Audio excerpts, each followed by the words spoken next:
And now Sadat made a momentous decision.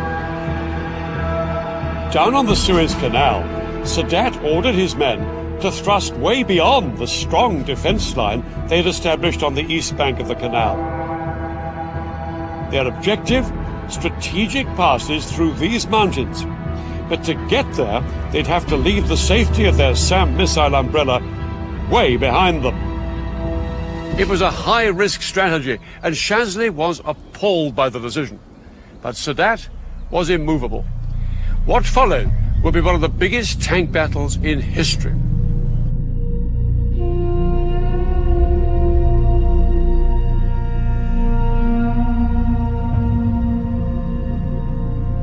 "25 miles east of the canal, Israeli tank commanders were well dug in on high ground in good defensive positions. Across the open desert, they could see the sand being kicked up by hundreds of advancing Egyptian tanks.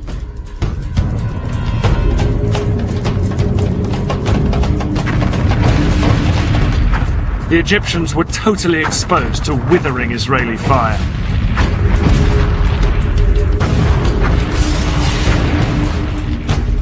But over the following hours, the Egyptian tank brigades repeatedly tried to push further east into the Sinai. As the Egyptians moved out beyond the protective cover of their SAMs, Israeli aircraft rained down bombs on the exposed Egyptian tanks.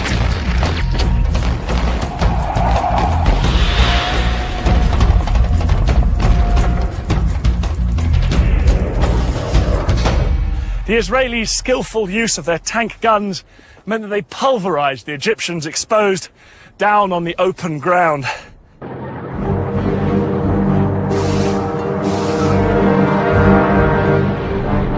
The Israelis knocked out an estimated 260 Egyptian tanks.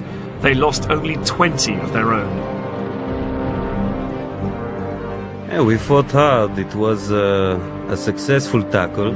And what made it possible was the fighting spirit of our soldiers. This battle was a turning point in the war. Now the war started to swing in Israel's favor. By October the 15th, the Americans had responded to Prime Minister Meir's request for resupplies. For days, American planes arrived in Israel with huge numbers of tanks, shells, and new planes. Israel was in a much stronger position. Elazar and his commanders were determined to force the Egyptians back across the canal. They now planned an exceedingly ambitious and risky operation, and a man who would play a key part in it was General Ariel Sharon. Sharon would later become Israel's prime minister, but in '73 he was one of the country's most dynamic generals and immensely charismatic. He just left the army that summer, but when war broke out, he was recalled. His detailed knowledge of the Sinai, where he'd fought during the Six-Day War, would prove invaluable in framing Israel's audacious new plan. The Egyptians on the east bank of the canal were split into two armies, one in the north and one in the south. 100,000 men and about 1,000 tanks, well dug in and well defended by minefields. They looked impregnable. But one of Sharon's patrols had discovered a narrow gap, just 1 mile wide, between the two armies at this spot, where the Suez Canal joined a large salt lake. Sharon was ordered to push through here with his tanks, widen the gap, and secure a corridor through to the canal. The Israelis would bridge the canal, and hundreds of tanks would then pour across it and fan out north and south to cut off the Egyptians from behind. The Egyptians' positions on the eastern canal bank would then be untenable. For the Israelis, the whole operation would be fraught with danger.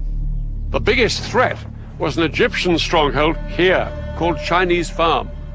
It was just north of the planned Israeli corridor. Sharon had to neutralize the Egyptians at Chinese Farm if the Israeli plan was to succeed.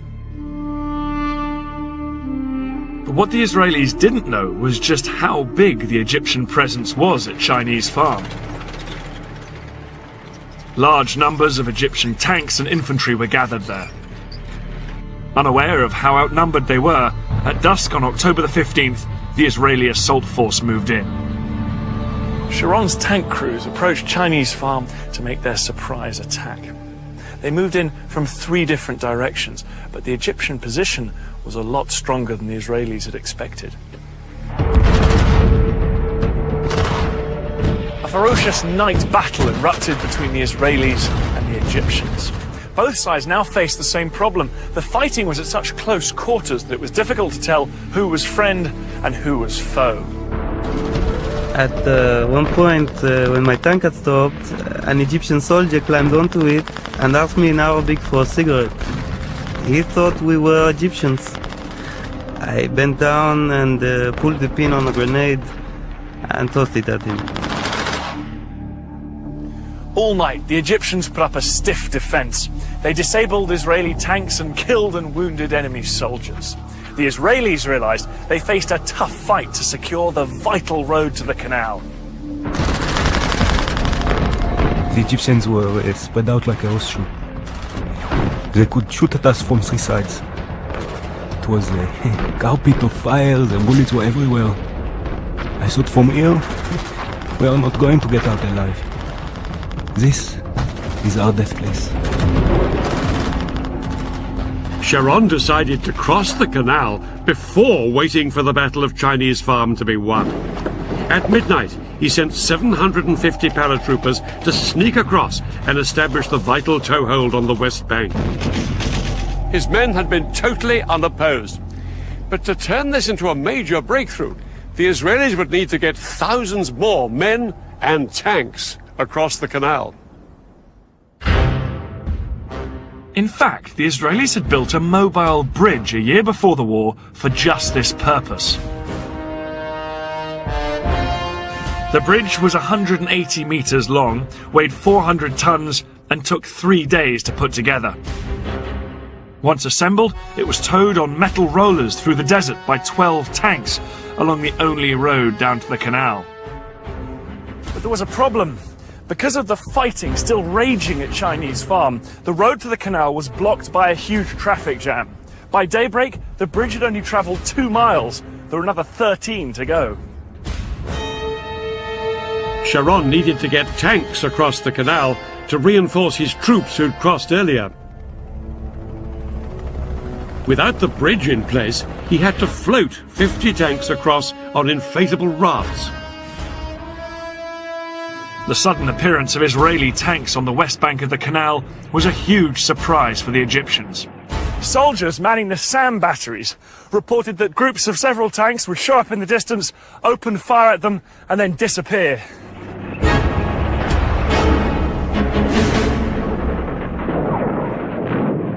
Later that day, on the evening of October the 16th, the Israeli Prime Minister Golda Meir triumphantly told the Israeli parliament their troops had crossed the canal into Africa.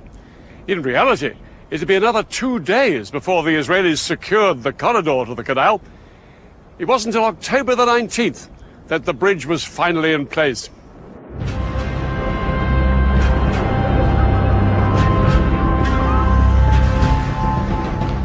As Israeli tanks surged across the bridge, they came under heavy bombardment from Egyptian artillery and aircraft.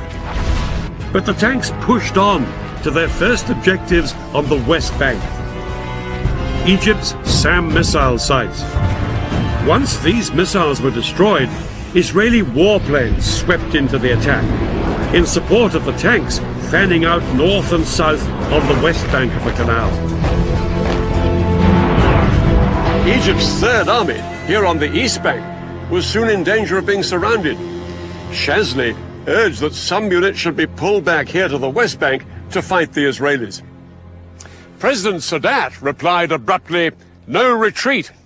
He believed that reducing forces on the east bank would risk losing everything they'd fought for. But Sadat was ready for a ceasefire.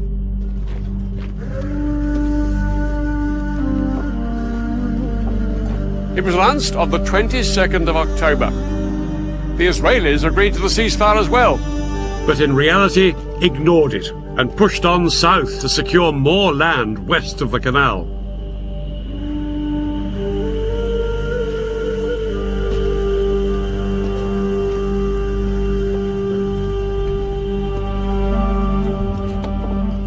By October the 23rd, the Egyptian Third Army was surrounded.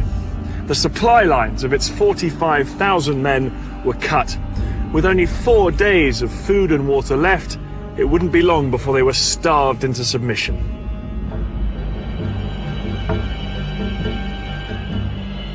Some Egyptian soldiers were so desperate they surrendered. Others hung on. No food come to us, no munitions come to us, no evacuation of any injured, no water, and we didn't need gas because we weren't going anywhere. And just when it seemed to be over, the war took a dramatic turn.